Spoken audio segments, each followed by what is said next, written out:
Bonjour, c'est Eric du site Le Méditant et aujourd'hui je vous propose de parler d'un sujet qui touche beaucoup de monde, c'est le temps. Beaucoup de gens veulent du temps pour eux. Hein, si vous êtes déjà dit je n'ai pas assez de temps pour moi, peut-être que vous vous reconnaissez là-dedans. Alors beaucoup veulent du temps pour eux et ils n'y arrivent pas. Certains y arrivent de temps en temps et quand ils y arrivent, ben, ils sont parfois frustrés parce qu'à la fin de la journée ou de l'heure ou du temps qu'ils ont pris pour eux, eh bien ils n'ont pas fait ce qu'ils auraient voulu faire et bon, ça engendre pas mal de frustration par rapport à ça. Et puis ben, certains n'y arrivent pas parce qu'ils pensent qu'ils manquent d'organisation, qu'ils ne sont pas assez organisés, que ben, du coup ils ont du mal et ça ne va pas le faire, ils ne vont pas arriver à pouvoir planifier ben, du temps pour eux.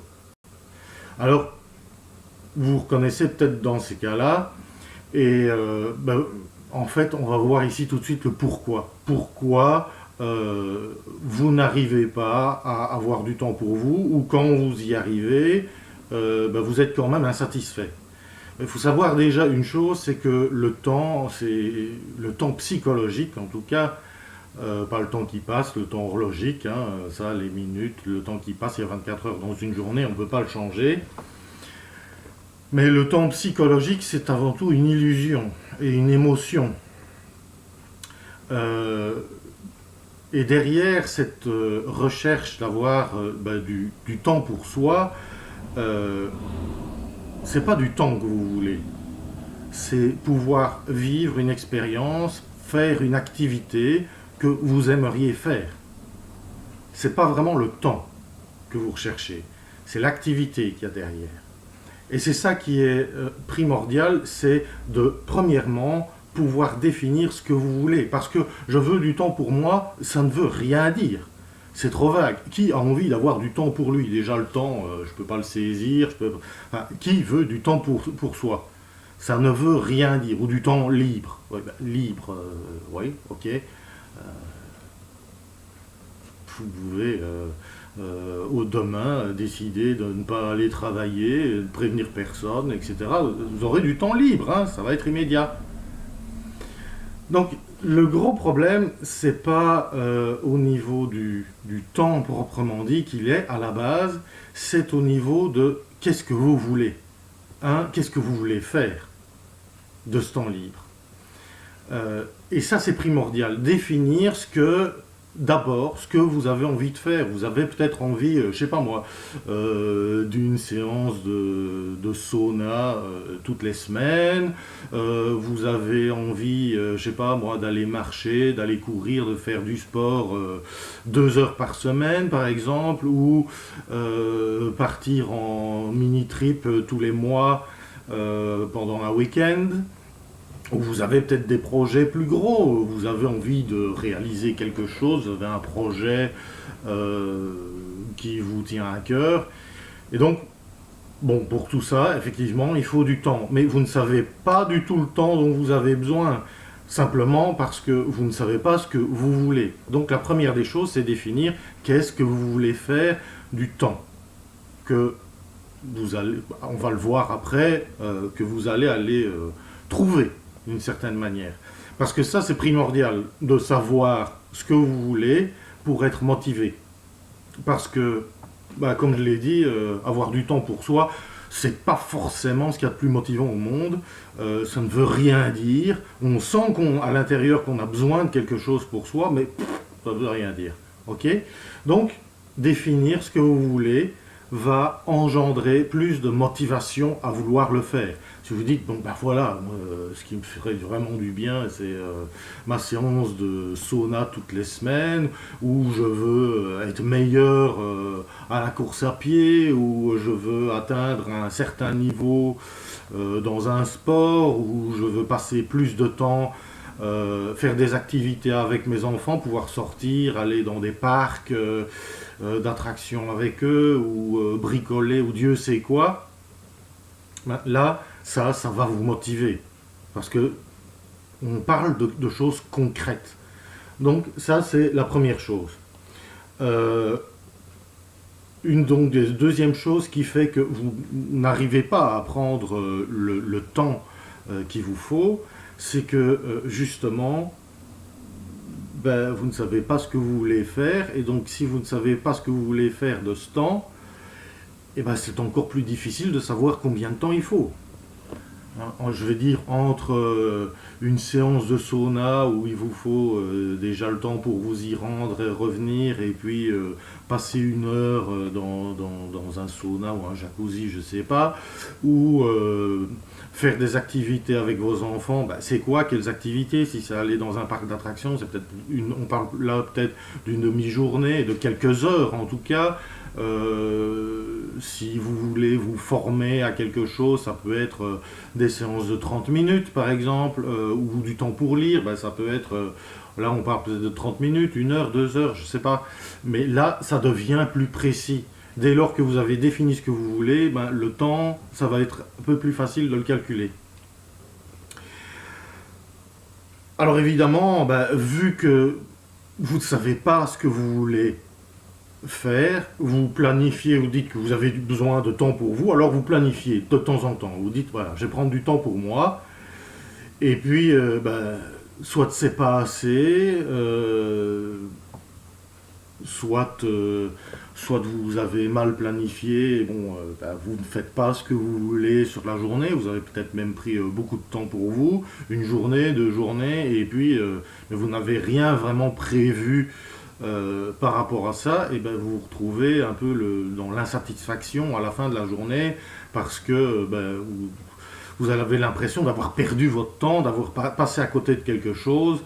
Vous ne savez pas vraiment pourquoi, mais bon, ça crée aussi de l'insatisfaction, et ça crée aussi le fait que ben, on abandonne, on n'a pas, voilà, on se dit bon bah j'arrive pas à prendre du temps pour moi, et quand j'en prends, bah il se passe tel et tel phénomène, hein, c'est soit les enfants qui viennent dire maman ou papa, j'ai besoin de ceci, j'ai besoin de cela, ou le conjoint ou des amis, ou le téléphone, bref, vous êtes dérangé et vous n'arrivez pas à faire ce que vous voulez. Donc ça fait partie aussi bah, d'un manque de définition, et donc quand vous ne savez pas ce que vous voulez faire, vous ne savez pas le temps qu'il vous faut, et puis vous prenez n'importe quoi comme temps, et, et rien ne se passe comme vous l'avez décidé. Alors pourquoi est-ce que rien ne se passe comme vous l'avez décidé? Parce qu'il y a un grand principe dans la nature qui est très simple, c'est que la nature a horreur du vide. Elle déteste ça. Et j'ai une petite anecdote assez marrante par rapport à ça. Ma grand-mère, qui avait proche des 80 ans à l'époque, elle avait un poulailler avec des poules, elle avait arrêté d'élever des poules parce que c'était trop de travail pour elle. Et donc, partout autour, les parterres, les jardins, tout était bien, tout était nickel, mais le pré où allaient les poules, ben là il y avait plein de mauvaises herbes qui poussaient, enfin mauvaises herbes c'est un très mauvais terme, c'est des herbes qu'on n'a pas envie d'avoir à un endroit donné, mais bon, il y avait des chardons, des orties, etc. Et donc il fallait faucher, puis je sais bien que c'était mon papa à l'époque, il allait pulvériser, il mettait des produits pour que il n'y avait plus rien qui pousse. Effectivement, il n'y avait plus rien qui poussait, ça avait l'air d'une terre désertique, mais ça ne durait pas. L'année suivante, tout était à refaire, c'était des chardons encore plus gros qui avaient poussé, des orties, etc. La nature n'aime pas le vide, et donc elle va remplir ça. Vous pouvez essayer chez vous, arracher toutes les mauvaises herbes que vous pouvez, et puis attendez un mois, hein, surtout que, bah, par exemple en été, hein, vous attendez un mois et encore... oui, un mois, vous allez voir, c'est la jungle. Ben, c'est vraiment ça. Si dans un parterre de fleurs, enfin un parterre, vous voulez plus rien voir, vous voulez tout arracher, posez-vous la question, mais qu'est-ce que je veux voir pousser? Et puis plantez-le. Parce que sinon, il y a quelque chose qui va pousser, et c'est peut-être pas des choses qui vont vous plaire. C'est la même chose avec le temps. Si vous avez énormément de temps libre, et que vous ne prévoyez pas un minimum ce que vous allez faire, hein, ça peut être méditer, ça peut être ce que vous voulez, mais si vous ne le préparez pas, un minimum, eh bien, il va pousser des orties et des chardons, hein, ça veut dire des tas d'autres choses à faire, et vous n'allez pas avoir ce temps pour vous. Alors, bah, du coup, quand on ne sait pas ce qu'on veut, on ne sait pas organiser son agenda, et au final, bah, qu'est-ce qui se passe? Vous êtes stressé, vous vous sentez sous pression, il y a parfois la sensation de surmenage, parce qu'on peut être surmené réellement, parce qu'on a trop de choses à faire, mais parfois c'est aussi une sensation, et il faut savoir faire la part des choses. On a l'impression que on est surmené pour toutes les tâches qu'on a à faire, et ça c'est plus une émotion. Et parfois, on se fait une montagne de quelque chose à faire qui va nous prendre 5 minutes et on est déjà dans sa tête en train de se faire des films et voir que ça va durer des heures. Et peut-être que, oui, en 5 minutes, une demi-heure, je sais pas moi, mais vous avez plié la chose.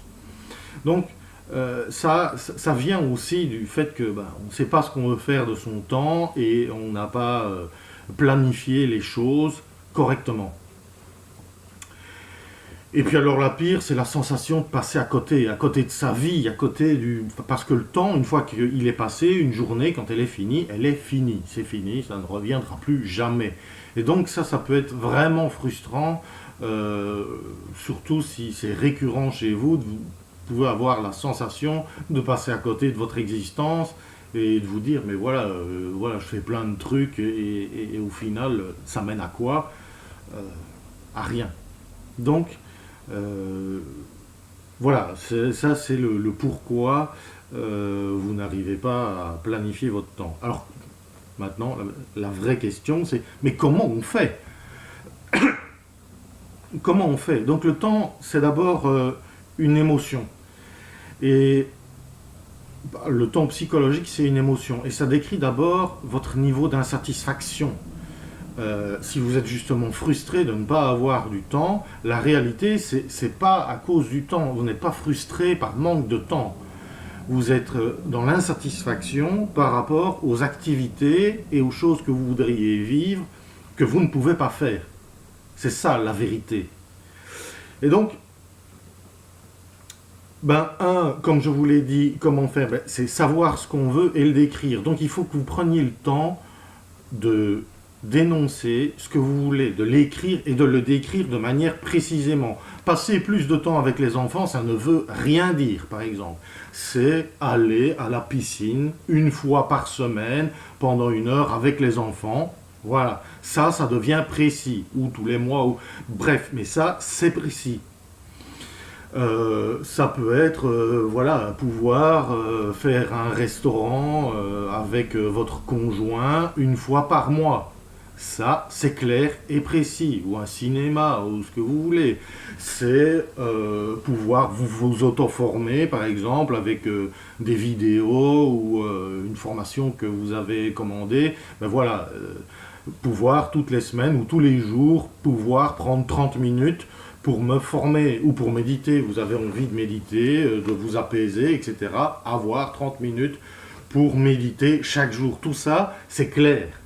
Et c'est clair et c'est précis. Et donc, quand vous l'avez décrit, c'est bien, mais après, il va falloir penser à autre chose, c'est faire le ménage. Parce qu'aujourd'hui, vous n'avez peut-être pas le temps. Et il va falloir faire le ménage dans votre existence, parce qu'une journée, c'est 24 heures.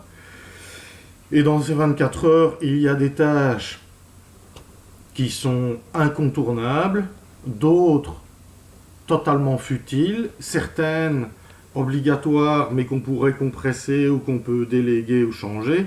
Et donc, il va falloir faire le ménage dans tout ça. Quand je parle des obligatoires incompressibles, c'est par exemple dormir, manger, faire votre toilette, ça c'est vraiment le minimum.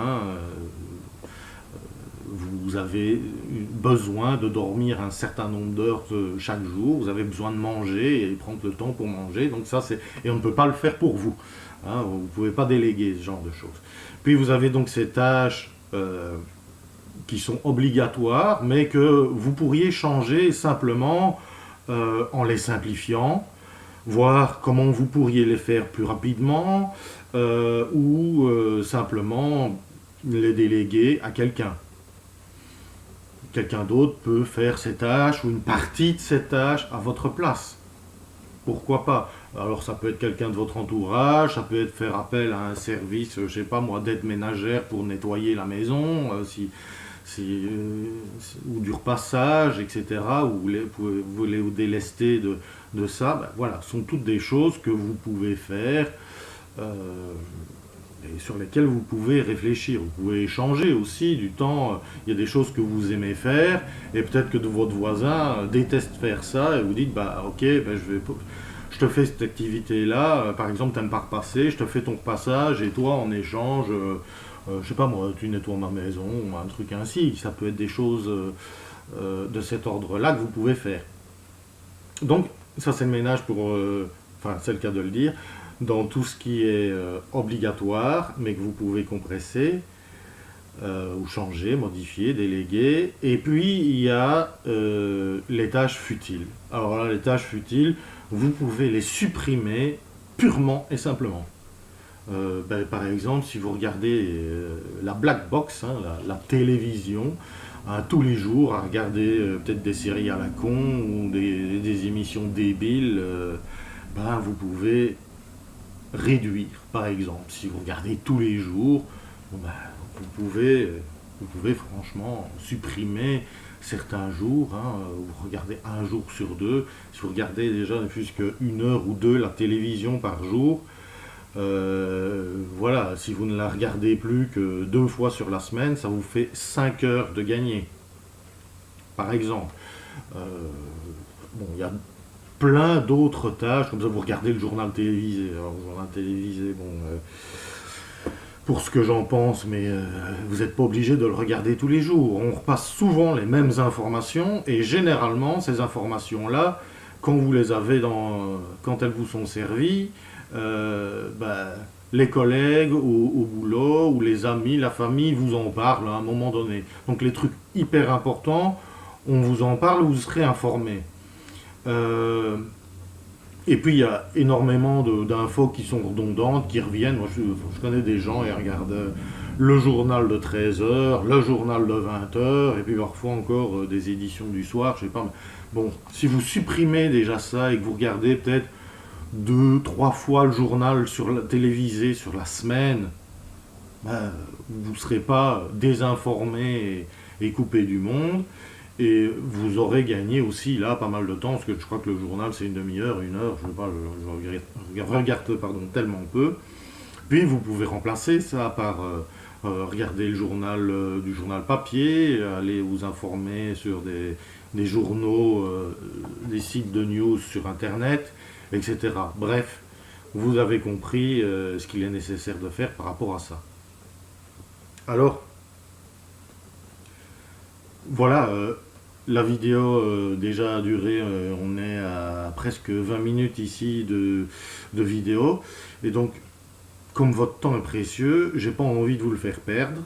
Et donc, bah, par rapport à ça, j'ai fait un outil, j'allais dire une formation, j'ai fait un outil pour vous aider justement à faire le ménage dans votre vie, à savoir décrire ce que vous voulez. C'est un programme, hein, ce sont des formulaires que vous allez remplir. Je vous conseille, pour le faire, il va falloir prendre 1 heure au minimum pour bien faire les choses, parce que votre temps est précieux et donc là, vous allez y travailler, mais vous allez y travailler une bonne fois. Et puis, bah, au final, ce que vous allez avoir, bah, c'est connaître, avoir un listing déjà de toutes les activités que vous voulez faire et pourquoi vous voulez les faire, parce que ça c'est extrêmement important pour votre motivation, parce que quand on sait, voilà, le pourquoi est important. On voulait faire par exemple du sauna ou un jacuzzi toutes les semaines. Pourquoi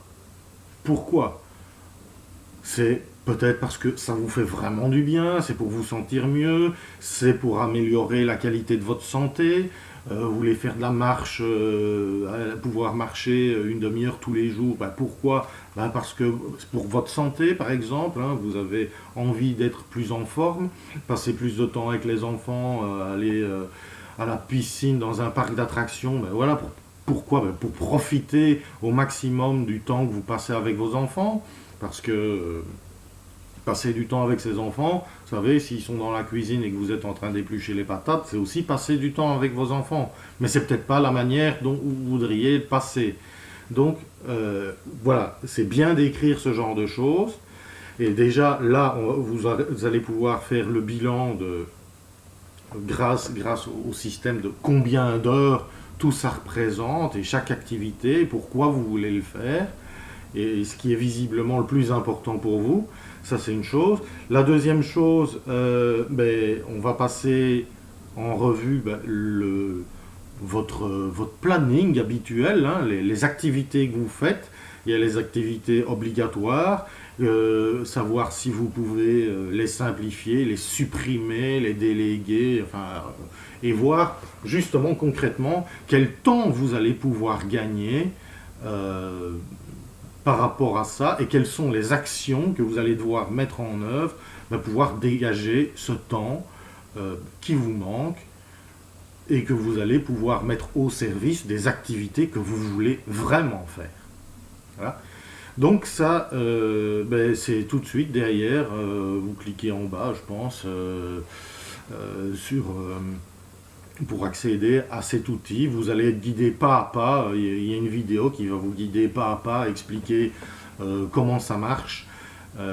Et donc l'idée, c'est pas de blabla, pas de théorie, machin. C'est on applique les, j'allais dire les exercices, mais on met en œuvre l'outil et on voit les résultats. Le résultat, c'est quoi? C'est ce que vous allez pouvoir supprimer, comment le supprimer, le plan d'action concret et comment vous allez planifier les choses dans votre agenda.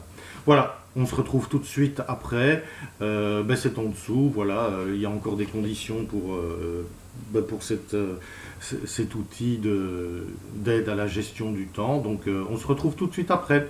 Voilà, à bientôt.